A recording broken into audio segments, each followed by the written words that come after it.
Have you ever stopped to think about all the different parts of who we are? You know, the facets of our identity. Some parts we share pretty openly. Maybe we're even proud of them. But then there are these other pieces, right? The really personal ones, kept hidden away. But they're just as much a part of us. And actually, it's often in those private spaces behind closed doors that you find some of the most profound human stories.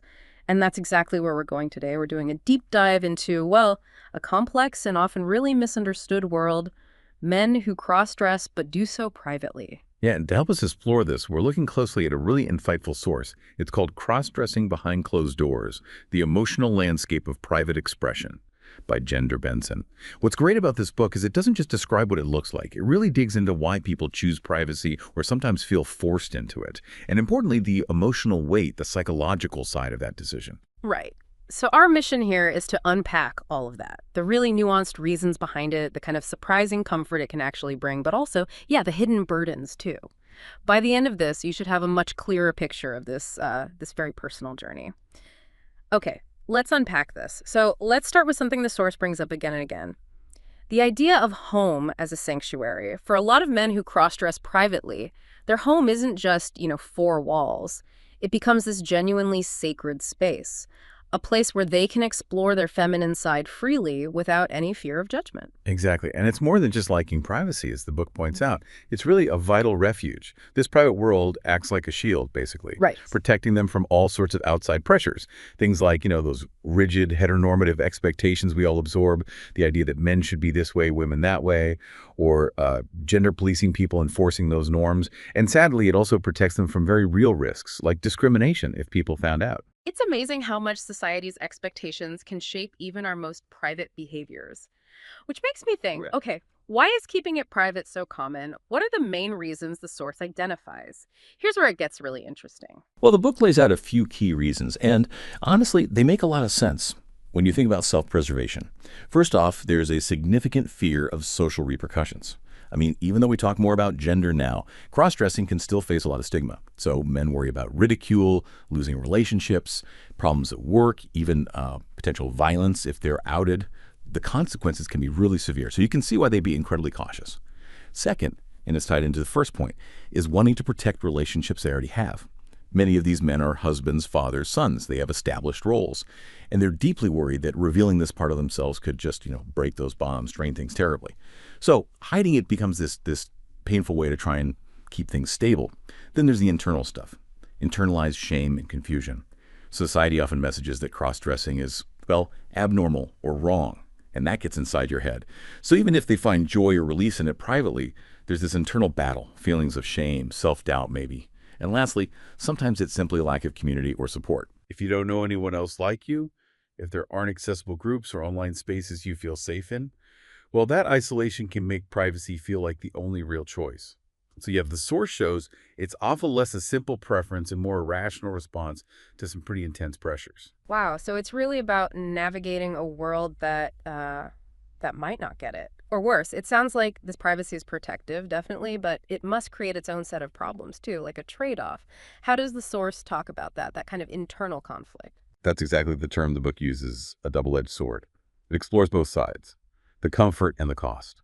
On one hand, there's this profound comfort and control. Being in private allows for deep emotional relief. The act of dressing itself can be incredibly affirming, soothing, almost meditative for some. And the source really highlights that this freedom feels precious because it's shielded.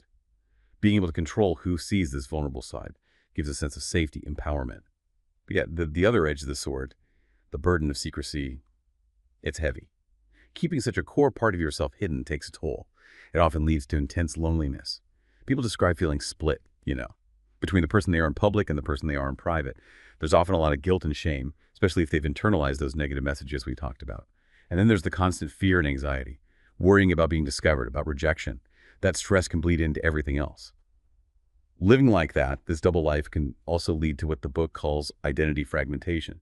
It's hard to feel whole, to fully accept yourself. Gosh, the mental energy that must take, just constantly managing that secret world. It's not passive hiding, is it? It sounds like active work. So with all that, this delicate balance, what does it actually mean for someone's psychological well-being? It really is a delicate balance, hitting both positive and negative notes psychologically. On the plus side, Private cross-dressing can offer significant emotional release and self-comfort. For many, it's a vital coping mechanism, a way to de-stress, express something that feels true. It can be really grounding. It also helps preserve that social and family stability we mentioned by avoiding the conflict disclosure might bring. And sometimes it acts as a sort of gradual stepping stone, a safe space for self-discovery before maybe, possibly, considering being more open down the line. But the negative effects are just as real. That constant vigilance, the secrecy, it leads to significant emotional strain. And cognitive dissonance, that awful feeling when your inner reality doesn't match your outward behavior. This can definitely bubble up as anxiety or depression or just low self-esteem. And hiding this part of yourself can make it harder to achieve full self-acceptance, which is, pretty crucial for well-being.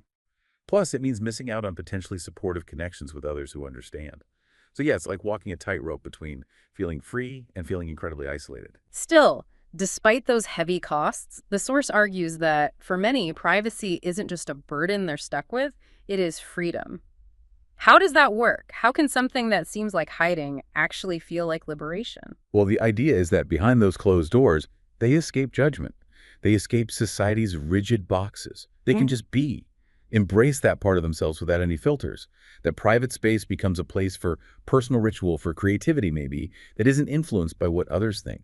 It's an assertion of safety, of autonomy. They control this space, this expression.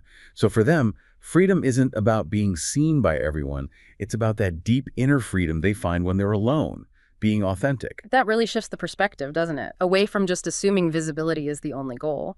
And it's a good reminder, too, that cross-dressing isn't just one thing. It's a whole spectrum. Absolutely. We've been focusing a lot on the strictly private end, but yeah, it's broader than that. The source touches on things like stealth cross-dressing, where someone might express femininity subtly in public, but nobody really knows it's cross-dressing per se.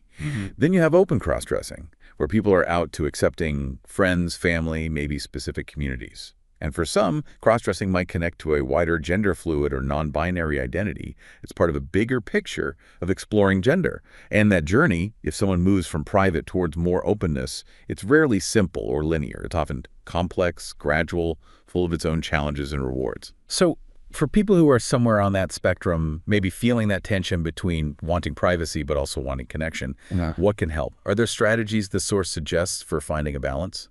Yeah, it offers some really practical advice. First and foremost is self-reflection and acceptance. Really understanding why cross-dressing is important to you. Things like journaling, or maybe therapy, or even just talking it through with one truly trusted person can help build that self-acceptance. Second, building support networks is huge. Finding community, whether it's online forums, maybe a local group if one exists and feels safe, or just understanding friends. That connection combats the isolation. Third, for some, gradual disclosure can work. Carefully choosing one or two people to share with, testing the waters, building confidence slowly. Fourth is about boundary setting. This is ongoing. Deciding consciously when, where, and with whom you feel safe expressing this part of yourself. Protecting your emotional well-being is key. And finally, seeking professional support shouldn't be overlooked. A therapist who gets gender and identity issues can be invaluable for navigating all the complex feelings, the anxiety, the shame, the internal conflict.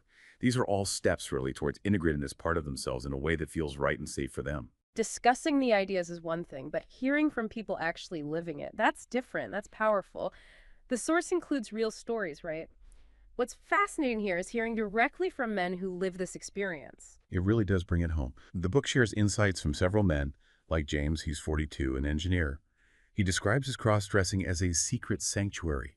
He said, "When I'm dressed, I feel a peace in a way I can't explain. But," he added, "I keep it locked away because I worry about what my colleagues or family would think. It's bittersweet, the joy of dressing and the sadness of hiding." You can really hear that double-edged sword in his words. Then there was Mark, a 35-year-old teacher. His story was quite striking. He said, "I've never told anyone, not even my wife. It's my own little world. Sometimes the secrecy is heavy, but I'm not ready to be open.